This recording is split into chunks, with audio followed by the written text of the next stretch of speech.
শীতের সকালের টিফিনের বন্দোবস্তটা একটুখানি ভাজাভুজি দিয়েই সারা যাক। চলুন, এখানে কেটে নিয়েছি বেগুন, পেঁয়াজ, আলু আর সেই সিমলা মির্চ আর একটু কাঁচা লঙ্কাও। প্রথমে বেসন গুলে নিয়েছি সমস্ত রকম মশলা, কালো জিরে আর নুন দিয়ে।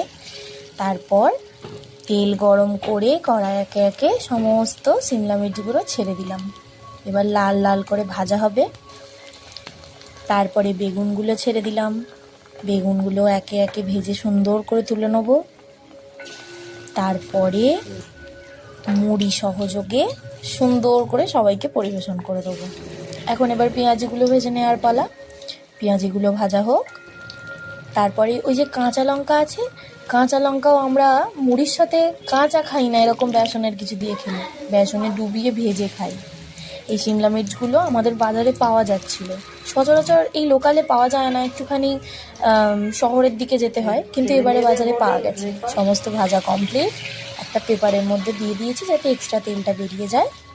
এরপর মুড়ির সাথে গরম গরম ভাজা আর এক কাপ চা হলে মন্দ হয় না। যাই হোক, জমে গেছে।